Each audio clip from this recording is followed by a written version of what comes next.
Guys, we have a great episode in store for you today. The 3 things that you should never do in marriage. Yes, here at the Real Raw and Uncut episodes. Excited to be with you guys. Make sure you tune in.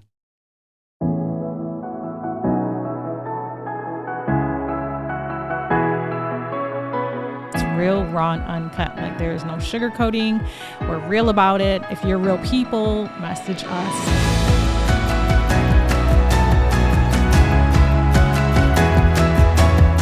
This episode is brought to you by my friends over at Nextdoor Lending. Nextdoor Lending is a team of professionals that believe everyone should be treated as if they live next door. The founders and team members have more than 150 years of combined loan experience helping clients all over the country choose the best loan program to help you accomplish your goals. Nextdoor Lending is currently licensed in 24 states and has a team of over 100 loan officers specializing in helping you get the best rate and terms. Whether you're looking to refinance your home or you're looking to purchase your next home, call my friends over at Nextdoor Lending today at 888-885-3667 or visit their website at nextdoorlending.com. Welcome back to another episode, guys. Super excited for you to be here. I've got my lovely wife, Joy Ford, with me here in the studio because it's not my show, it's our show. Real, raw, and uncut. Ooh, like I was in the choir. Do it again. Sing again. No, I can't do it more than once. Real, raw, and uncut. Because actually, Joy always does that to me. Like, I'll do something funny or silly or stupid, and she'll be like, "Oh, do that again." I'm like, "No." It just happened one time and can't redo it. Right. Why is that? Because it's not going to be as good as the first time. Well, because it's. I think sometimes we do things naturally. We don't do them like to be funny or to be an actor or actress. So it's like when you say to do that again, it's not like you can hit the rewind button. Yeah, that's true. But Real, Raw, and Uncut, this is now almost like a separate podcast. Its own show? Its own show. Yeah? Yeah.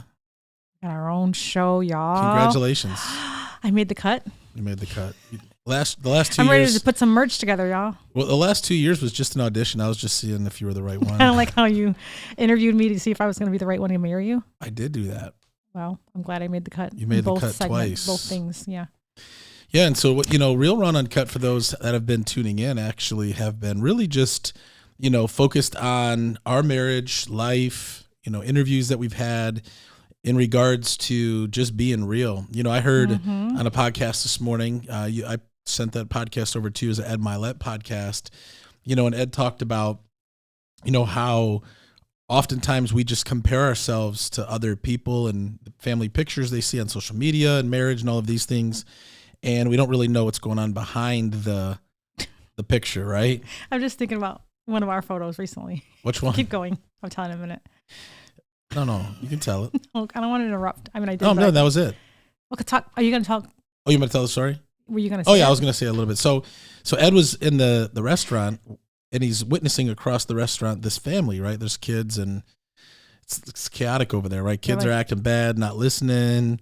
Parents are kind of, arguing back and forth. And then all of a sudden, like right at the end of dinner, they call the server over there to take the picture, and they pose as this like amazing non-argument. Like well put together, awesome family. And what Ed said was, he said, often when we post pictures or we see pictures, we compare ourselves and we see, what we perceive somebody's picture. Like we see a picture and we just assume, or we create a story around that picture. Like, oh, wow, that family looks great. They got it all together. Right. And then Ed said, if they really knew 3 seconds before this photo was taken, these people are like pulling each other's hair. Right. And so he said, don't compare yourself, and don't assume you think what somebody's life is and compare yourself to it when you don't really know what's behind the picture. So which one were you going to say? I'm laughing internally thinking about our photo we did when we were in Punta Cana during Christmas break. And the last day, it was like 8 days together, 7 nights, 8 days together. Too many. And by the last day, everybody was kind of just done with each other. We just wanted to get home, get back into our little bit of like our own little spaces. Everybody has they need their own little bubble for a little bit. But anyways, we're at breakfast and we all start arguing. I don't even know how it started. Judith Judah and Justin are arguing. Then Emilio jumps in, and then Justin's upset, and then I'm upset. I'm like, I'm never going on vacation with any of you ever. It was so extreme. Everybody in the restaurant was probably looking at us like, what is wrong with that family? And they probably just got there and joined their first day. We're like day 8. I was hoping that the table next to us only spoke Spanish and they didn't know what we were saying. And then we're like, okay, but let's go take a photo up there by the and then we posed, and it was just like, wow, what a great vacation. I wish I was, there. And no, it was rough that day. But anyways, I just was thinking about that when you talked about the Ed Milet podcast and how that and so when photo was definitely us. And because we don't have it all together, we just recently celebrated 18 years marriage. So we sure did. So to me, I think that's a great, that's an accomplishment. Mm-hmm. Not too many marriages make it that many years, especially after just knowing each other in the first year and then getting married. Not even year. We met in April and we were married in December. I know, we took a big leap of faith. But you were in love in the first day. She was like, sure was. She was like, he the one. Well, actually, I was just using you to be the top salesperson in that department. And I was just using you. I'm going to sit next to him so I can learn from this top guy. And I was using you because I needed a ride. I had no driver's license. She was my chauffeur. Actually, she was my Uber driver before Uber became a thing. But no, but honestly, we've been through a lot in 18 years. And so when we even started the Real, Raw, and Uncut segment, it was really to talk about just life. We've talked about a lot of things we've gone through in life and marriage, and really had some great guests on, which we will. And so now there's 2 segments, right? You got the Justin Ford podcast, where I really focus more on bringing guests on, focus on real estate, faith, all those things.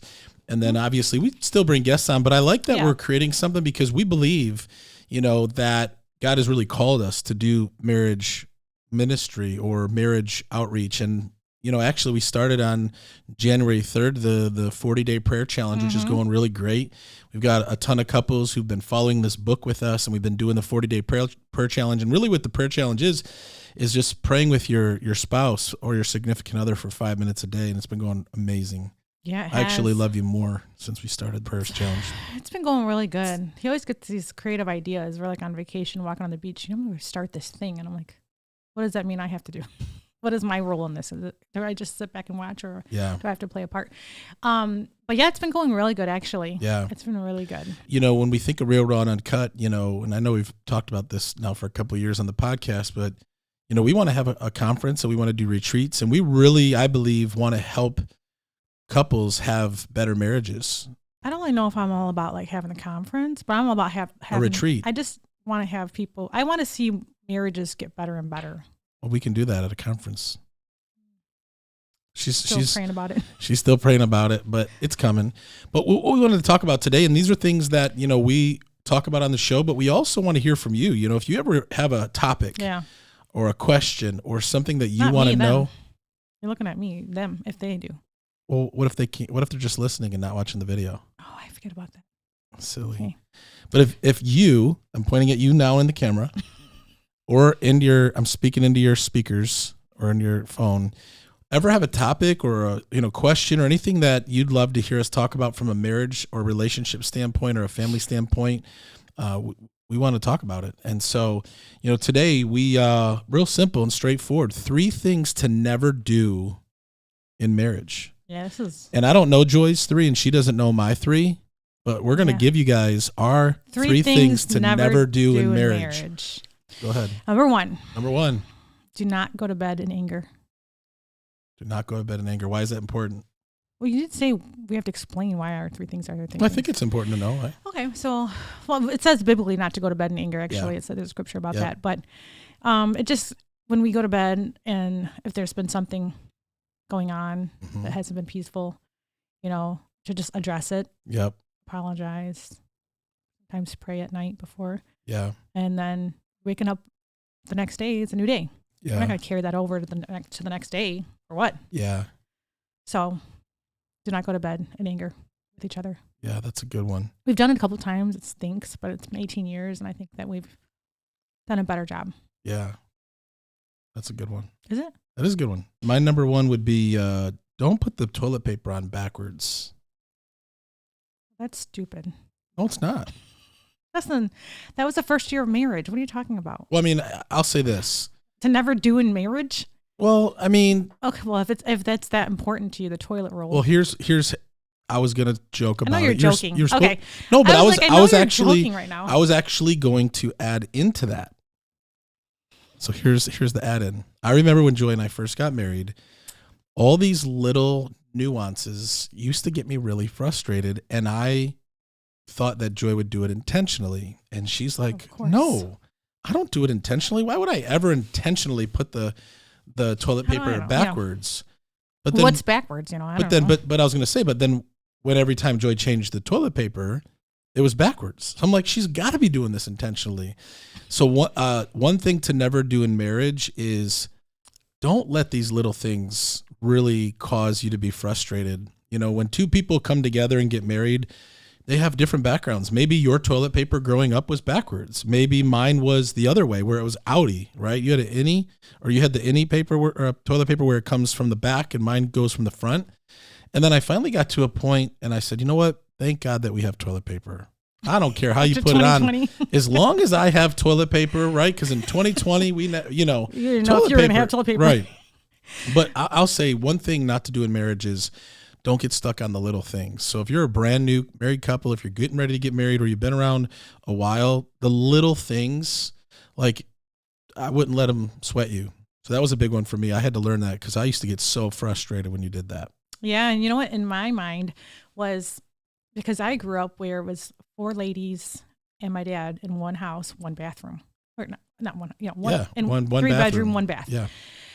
And it was annoying to my dad when whoever used the toilet paper last didn't refill it. Mm-hmm. Didn't matter which way it went. It was just, don't leave nothing there. Yeah. And so speaking of that, for us, it was like, oh, thank God we put it on there so Dad wouldn't get upset. Like it didn't matter what way.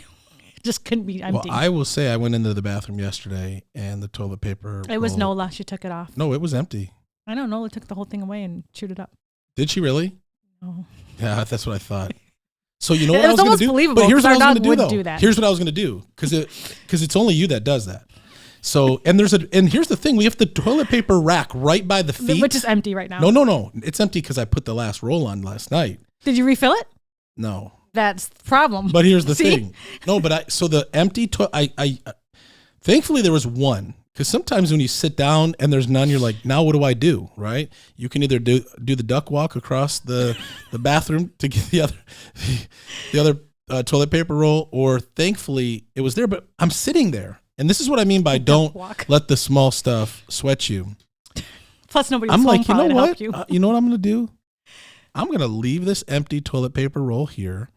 And then I go to reach in to grab the one toilet paper roll that was left, and there's an empty one in there too. I wonder where that came from. That was definitely Joy. So now there's 2 empty toilet paper rolls in the bathroom.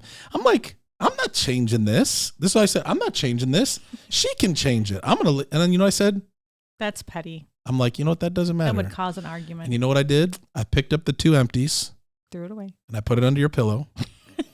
I was wondering what that hard thing was. Now, I took the 2 empties, I threw it away, and then I changed it. But I didn't even, again, back in the day, it would have been a big deal. And now, 18 years later, you realize that you do play a role in the house. Change the toilet paper. You know what? The number 2 thing not to do in marriage is see your spouse less than you. That's good. And that's especially even as a man. Sometimes you might see your wife, and I'm not saying all men look at it this way, but sometimes, I'm the head of the household. I'm the man. I'm the one working, getting it done. You have to see your spouse as equal to you because you are one. And, what you just said even on the last one was, you realize you play a role too. And it is true, right? Like even the other day, and you don't even know I did this. Again, I'm growing. I'm learning. Oh, he wants more points. Yep, here's some more points. Ready? That one night that you came to bed and you had a bowl of cereal. I did. And you left your bowl with some milk in it next to the bed. Did I? And it was in the morning, and I was making the bed. And I'm like, you know what? I'm leaving it there. She can do it herself. And you know what I said? Nope, I'm going to do it. We're one, because if it was mine, she'd do it for me. Yes. So that's what I mean. But nice we are, never look at your spouse as less than you. You guys are a team. You're one, and you both play the role. That's my number 2. What's your number 2? Did you get it yet? I got it. Okay, go ahead. I've learned after all these years. You got to say number 2.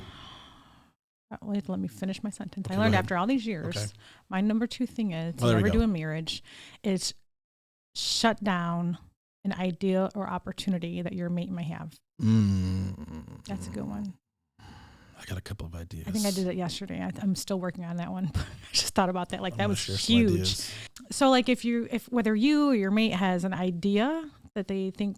I like spouse better than mate. Sorry, your spouse has an idea that they want to start a business or something they want to start doing. Don't criticize and be like, no, it's like there's no way that can happen, or there's no way we're going to do this, or like don't shut it down right away. Give it time. Yeah. Before you shut it down. Right. No, I'm just kidding. Don't have to shut it down all the time or right away. Yeah. Really think it through. That's good. Why are you looking at me like that? Like I do it like it just happened? Oh, no, I'm just looking at you because you're beautiful. You have these eyes that are like, you just did that yesterday to me. You probably did. But it's okay. I'm not holding. I don't really hold things against you. No, you don't. You're good about that. So my number, what's your number my two? number 3 is forgive quickly. Or number 3 things not to do. Don't hold a grudge and forgive quickly. I think one thing that I've noticed, especially over the last couple of months, is because we've had we've had some times over the last couple of months where we've kind of been going at each other a little bit, which again, people in marriage do. Right. And here's what I learned is when you're in an argument, I think that two people want to, at least I can say for our marriages, it's not like one of us, like if we start to argue, you just back down and let me keep going. Right. You raise your Mexican juice. She gets all feisty. Sometimes I just shut it all down. You never shut it down. Really? No. I thought I did. When we kind of go at it, like it's not like a one-sided thing. Like, so we're going back and forth. We're throwing darts at each other. It's ugly, right? And the one thing you don't want to do is keep it going. And a lot of times when you keep it going, you're hurt. Mm-hmm. So you feel like you got to hurt or say things or do things against the other your spouse to like keep it going or get back at them. When I've learned that if we are a team, which we talked about, and we are one, none of us like to be in that crazy cycle. None of us like to be at each other's throat. None of us like when things aren't right. Because I'll say this to you, when you and I aren't right, it throws everything off in my life. Like I can't even work right. I can't think right. I don't even like how I feel in any aspect because you're a part of me, right? So when things are off, I want to make them right because I don't want them to be off. And before I used to be stubborn and, drag it out for days. And I've noticed over the last, I'd say even a couple months, where I've just admitted I'm wrong, where I saw it through your eyes versus just mine, where maybe you're frustrated or I did something or said something. Mm-hmm. And the minute that I come back to you and say I'm sorry or admit where I was wrong, you're usually saying sorry to admitting where you're wrong, and then immediately, we're back on track. And I'm not saying things you don't say or do aren't wrong, but don't carry a grudge. You can't carry a grudge and hold things against your spouse, especially when, nobody wants to feel that way. And one thing that was like almost like an aha when I said this to you was, I think it was a couple months ago and we were fighting or whatever, and I'm just like, so are we gonna be nice to each other, or do you want to just keep this going for a few more days?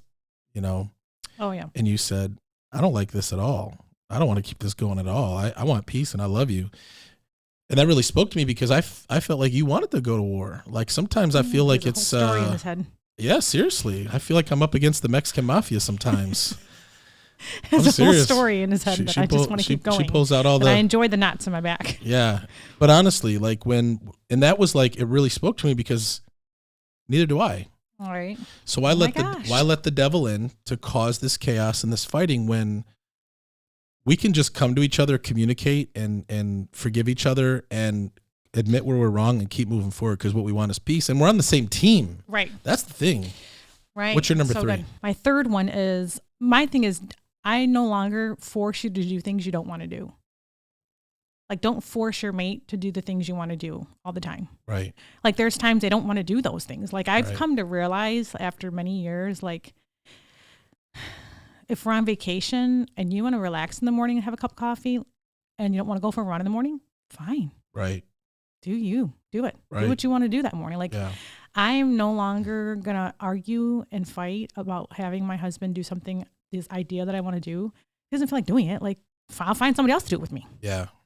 No sweat. Like, right. It's fine. You don't want to make these Easter egg things when the kids were little and do this and that. Fine, I'll just do it. Or you don't want to wrap Christmas gifts. I love wrapping Christmas gifts. No, me, I don't. Yeah, you don't. You never have, and Never. It's fine. Yeah. I threw. It's for 17 years, it wasn't though. Oh, it was fine. I actually 18, enjoy. Well, you're 18. I love fine. wrapping gifts, to be honest. Well, I know you do, but you used to give me a hard time about it. And even this Christmas, you were like, I threw that as a what are you joke. doing today? And I said, I got stuff to do. She's like, well, why don't you wrap presents with me or something? I'm like, I don't wrap presents. I just threw that in there to see what he's like, huh? Yeah. But it was, and I agree. I think you have gotten way better in that because we're different. Yeah, like we really are. You have to want to do these. Like even when the kids were little, like I'd have these great ideas to go do things, but like he didn't. He may have been on a listing appointment. He couldn't come. Like, oh, fine, I'll find somebody else to do it with. Like, right. Or I'll just do it myself with the kids. Like, oh well. Yeah. No sweat. Yeah. Like Yeah, it's interesting, and I think you learn those things over time. And for those of you guys that are tuning in, no matter if you're getting married, freshly married, or you've been around for a while, these are things that I believe any marriage and any time of marriage can apply, is things not to do. And I think it's a sign of maturity too, is another thing too is, is this your third? No, I already did my third. Oh, I didn't hear your third. Yeah, you told me to go third. I was like the third one. No, you have one more. No, because I did 1 and 2, and then you did 2, and then I did 3, and then you just did 3. My 3 are number 1. Don't get caught up in the petty little things. Don't get the toilet paper one. Oh, that's right. Yep. Number 2 was see your spouse as an equal. Right. And number 3, I said don't hold a grudge. Oh, sorry. Okay. What were your 3? Mine were do not go to bed in anger. Yep. Toward each other. Yep. My second one was, I'm thinking, hold on. See how my brain does this? I swear it's not my problem. No. It's all right. Number 2. Number 2. Do you remember what it was? Let's see. Let's test you to see if you remember what it was. Number 2, you said. See, I'm saying it went off in the air. I don't even know where it went. Oh, it didn't go off in the air. Right. Hold on. I'm still on your number 3. Number 3 was. Oh, don't force your spouse to do things you want. Number 2, don't shut down your spouse's idea. That's right. Sorry. Good thing you got me, baby. You have a great memory. He has a great memory. So my memory is your memory since we're one, so I got you. That's why I have to lean on you sometimes. You can lean on me every day. Mama brain. Every day you can lean on me. Okay. Yes, ma'am. So these are just 3 things, guys, that, when you think of your marriage or your relationship, what are you going to do in 2024 to have a better marriage, to have a better relationship? And these are hopefully 6 things, right? Because these are 3 things each. Yeah, it is 6 These are 6 things that you can apply to your marriage, to your relationship, that we believe will help you. Yeah, and share this episode with your spouse. Yeah. If you listen to it, force them to listen to it. Yeah. Make them do it. Make them do it. Yeah. No, maybe you could just put it on when you're driving. Yeah. Listen to it together. Absolutely. So. Awesome. Any final words of wisdom? No, I'm just can't believe we're in 2024. It's like crazy. Halfway through. Tierra's getting ready to graduate in a couple months. I just can't even. I know. Not ready. Yeah. Ready, but I'm not ready. You'll be ready because you've done a great job. Thank you. You'll send her off. Both of them. Both of them. They're both going. And we plan on having Emilio and Tiara hopefully on the show to talk about that. Yeah, we do. Actually, it's coming up. We just, yep. Their schedules like to. Teenagers. Yeah. Well, actually, Emilio's not a teenager. He's 20. I know. Yep. So. Awesome. So, guys, we're excited about the direction of things going. Like in the beginning of the show, Joy said we're going to be coming out with some merch. We're going to be doing some other challenges through the year. We're going to be doing a retreat hopefully soon, and we're just excited. We want to serve. We want to use our marriage, which is not perfect in no way, shape, or form, and we want to use it to not only bring God glory, but we want to help couples to have great marriages and great relationships and thrive in not just marriage, but in every area of life. And so, don't give up. Don't give up. Don't give up. Don't mess with the toilet paper. Make sure there is toilet paper, and keep going. We're excited. Fill that toilet paper roll stacker thingy up. Fill it up for your wife. She would totally appreciate that. Unlike mine, I woke up this morning, it was empty. Empty. But the toilet, there was my yoga pants were on top of there. Yeah, so I know he moved it and put it on the floor, but didn't fill I did. I'll take care of that when we get home. Well, guys, again, thanks for tuning in to another episode of the Real Raw and Uncut podcast. Great things in store for 2024. We're excited to be here. You can follow Joy and I on social media. Find us by going Justin and Joy Ford, Real Raw and Uncut. We got some cool things we're going to be doing. We got some great guests that we're going to be having. And if you're a married couple and you're listening and you want to be a guest on our show, reach out to us. We'd love to hear from you. If you'd want to be on our show and you have a story to tell, join us. Yes, I love a good story. It's going to be good. So, guys, we're excited to wrap up another episode here, and we hope you guys have a great and prosperous week. And two things that we always leave you with. Number one, it's not how you start. What matters is how you finish. And number two, with God, all things are possible. God bless you guys. Thanks for tuning in, and we'll see you on the next one.